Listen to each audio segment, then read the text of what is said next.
Assalamualaikum warahmatullahi wabarakatuh. Hai teman-teman semuanya, ketemu lagi nih dengan saya Sri Oktavia, masih di channel YouTube Vira Okta. Nah, dalam kesempatan kali ini saya juga masih akan terus membagikan informasi tentang kesejarahan. Dalam kali ini masih tentang sejarah Indonesia, yaitu proses kembalinya Negara Republik Indonesia Serikat (RIS) ke Negara Kesatuan Republik Indonesia atau NKRI. Lalu kira-kira apa ya yang menyebabkan RIS ini berubah atau kembali ke NKRI dan seperti apa prosesnya? Lalu kapan resminya NKRI ini kembali lagi berdiri setelah masa pemerintahan RIS berlangsung? Maka jangan lupa tonton video ini sampai habis. Lalu jangan lupa like, komen, dan subscribe channel YouTube ini. Semoga karena kedepannya dia masih akan terus berbagi informasi tentang pengetahuan terkait sejarah.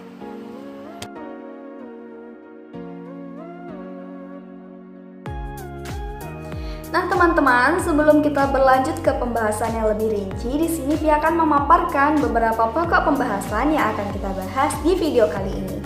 Yang pertama tentang bagaimana sih kondisi sosial, politik, serta ekonomi pasca perundingan KMB. Yang kedua ada gerakan pembubaran negara federal di daerah. Yang ketiga adanya bergabungnya negara-negara bagian. Yang keempat ada perundingan segitiga.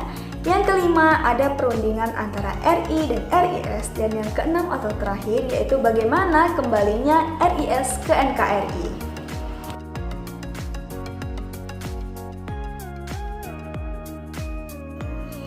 Nah teman-teman, yuk yang pertama kita bahas tentang bagaimana sih kondisi sosial, politik, serta ekonomi pasca perundingan KMB. Perlu diketahui, perundingan KMB itu adalah perundingan yang dilaksanakan di Den Haag, Belanda, di mana pihak Indonesia diwakili oleh Muhammad Hatta dengan perundingan dengan pihak BFO.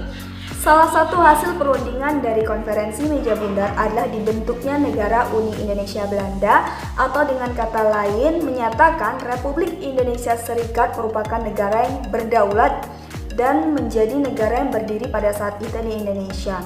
Nah, dari adanya hasil perundingan KMB ini menuai sorotan tajam dari kalangan masyarakat loh. Mengapa? Karena masyarakat menilai negara federal adalah negara warisan kolonial, serta Republik Indonesia Serikat itu tidak sesuai dengan cita-cita bangsa, tidak sesuai dengan semangat proklamasi kemerdekaan yang dicita-citakan masyarakat luas. Selain itu, negara Republik Indonesia Serikat itu memiliki administrasi yang cukup membingungkan. Maka dari itu tidak heran masyarakat menginginkan negara federal ini dihapus lalu diganti ke NKRI. Selanjutnya, kondisi sosial dan politik mengalami kekacauan karena timbul berbagai pemberontakan. Disusul dengan kondisi ekonomi yang cukup parah karena pada saat itu Indonesia mengalami inflasi yang tinggi. Nah, menyambung seperti yang sudah saya jelaskan sebelumnya, kondisi sosial, politik, dan ekonomi kan dalam keadaan kacau. Lalu kacaunya kondisi sosial politik itu dalam keadaan seperti apa? Nah, pada saat RIS berdiri, pada saat itu juga dibentuk Angkatan Perang Republik Indonesia Serikat atau disingkat sebagai APRIS, di mana keanggotaannya terdiri dari dua kubu, ada dari kubu TNI dan juga dari pihak KNIL. Nah, setelah digabungkannya antara TNI dan KNIL, hal ini menimbulkan kerusakan mental khususnya bagi para TNI, keguncangan hebat dalam sejarah kemiliteran Indonesia. Mengapa? Karena di satu sisi pihak TNI tidak ingin mereka digabungkan dengan bekas musuh mereka yaitu dari KNIL.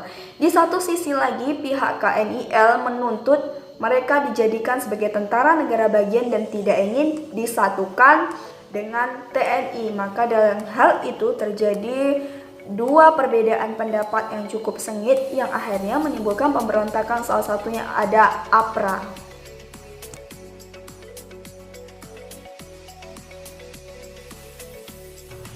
Nah, yang kedua, yuk kita bahas tentang gerakan pembubaran negara-negara federal di daerah. Negara yang mempelopori agar dibubarkannya negara federal adalah negara Pasundan. Sebenarnya sudah ada keinginan dari wilayah Pasundan ini untuk melepaskan diri dari negara bagian jauh sebelum RIS resmi berdiri. Hal ini mereka lakukan dengan alasan keamanan. Kenapa hal ini dilatar belakangi negara Pasundan itu tergolong atau terkategori wilayah yang tingkat keamanan serta ketertibannya itu rendah. Maka dari itu muncul resolusi-resolusi dari berbagai wilayah. Yang pertama ada resolusi dari wilayah Indramayu, di mana dari para pejabat Indramayu ini mengeluarkan resolusi yang ditujukan kepada Presiden dan Komite Nasional Indonesia Pusat, di mana mereka menuntut agar wilayah Jawa Barat itu dilebur ke NKRI dan segera dihapuskannya negara federal demi alasan keamanan. Lalu muncul lagi resolusi lain dari wilayah Tasikmalaya, di mana pihak pemerintahan desa di wilayah Tasikmalaya ini memutuskan hubungan dengan pemerintahan federal dan menginginkan untuk dibentuk negara Kesatuan Republik Indonesia. Nah, setelah hal ini merusak citra atau reputasi negara federal itu sendiri. Apalagi ada anggapan pada saat di negara Pasundan itu beberapa pejabat pemerintahannya itu tergabung beberapa keanggotaan dari orang Belanda dan juga mengadakan hubungan dengan Belanda. Kenapa hal ini bisa terfikirkan oleh masyarakat? Karena melihat kenyataannya pada saat itu tentara-tentara di negara Pasundan itu sebagian besarnya adalah sebagiannya itu ada orang Belanda, maka dalam itu timbul anggapan seperti itu. Lalu disusul adanya pemberontakan yang menyuarakan negara bagian ini dipisahkan. Alhasil berhasil juga negara ini dari beberapa belas negara boneka hingga setelah itu tertinggal menjadi 3 negara bagian.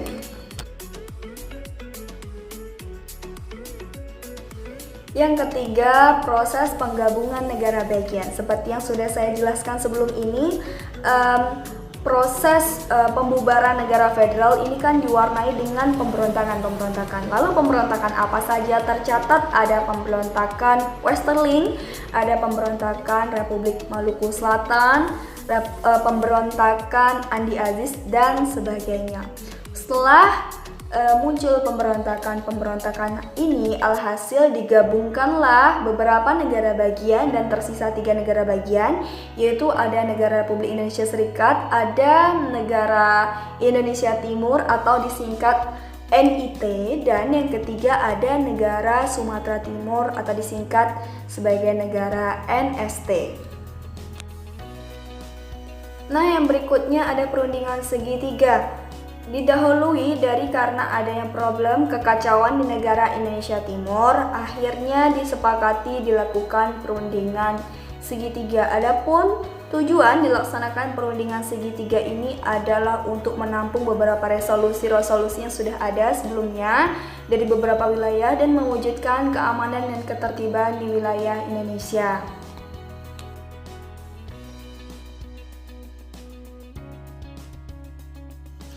Nah, teman-teman, selanjutnya ini kita bahas terkait perundingan yang satu lagi. Jika tadi ada perundingan segitiga, yang ini ada perundingan antara RI dan RIS. Perundingan ini dilatar belakangi karena adanya kemajuan dalam hal perundingan dari NIT dengan RIS di perundingan sebelumnya, yaitu perundingan segitiga. Maka dari itu, negara Sumatera Timur juga tidak ingin ketinggalan. Negara Sumatera Timur menginginkan juga tergabung dalam perundingan itu. Nah, selanjutnya, negara Sumatera Timur dan negara Indonesia Timur mempercayakan kepada Muhammad Hatta selaku Perdana Menteri RIS sebagai perwakilan mereka dalam nantinya melakukan perundingan dengan RI. Perundingan ini berlangsung pada tanggal 19 Mei 1950 antara pihak NIT NST dengan RIS. Nah, dalam perundingan itu salah satunya tercapai kesepakatan untuk kembali ke Negara Kesatuan Republik Indonesia dan juga dibahas mengenai tentang bentuk negaranya nantinya seperti apa. Setelah tercetus kesepakatan ini dilanjutkan dengan penandatanganan kesepakatan dari kedua belah pihak NIT, NST dan terhadap RIS. Lalu disusul dengan gerakan penggabungan negara-negara bagian atau daerah-daerah bagian dari negara RIS, NST, dan NIT. Namun dalam hal ini tercetus konsensus bahwasanya jika kembali ke NKRI, hal ini merupakan hasil perubahan dari negara RIS, bukan wujud penggabungan negara NST dan RI. Dan hal ini disetujui oleh Perdana Menteri Muhammad Hatta. Nah, setelah melalui beberapa perundingan antara RI dan RIS, akhirnya tersepakatinya kembali RIS ke NKRI. Setelah disepakatinya keputusan itu, selanjutnya dibentuk badan atau staf khusus yang merancang dasar negara. Lebih kurang staf khusus ini bekerja dalam waktu 2 bulan, akhirnya rancangan undang-undangnya itu selesai atau rampung. Lalu pada tanggal 15 Agustus 1950, hasil RUU ini disampaikan dalam sidang di gedung DPR. Lalu alhamdulillahnya diterima secara baik oleh pihak KNIP, pihak Senat, dan juga Parlemen RIS. Pada saat itu juga berlanjut, Presiden Soekarno bergegas ke Yogyakarta untuk menerima penyerahan jabatan kepresidenan kembali. Nah, pada tanggal 16 Agustus 1950 itu anggota DPR dilantik, dan puncaknya pada tanggal 17 Agustus 1950 Presiden Soekarno menandatangani Undang-Undang Dasar Sementara tahun 1950. Nah, dengan ditandatanganinya UUDS 1950 ini, maka secara resmi negara Republik Indonesia Serikat dibubarkan. Nah teman-teman, demikian tadi pemaparan materi kita hari ini seputar kembalinya RIS ke NKRI. Semoga bisa menambah wawasan kita ya. Dan saya mohon maaf apabila terdapat kesalahan dari kata dan penyampaian saya.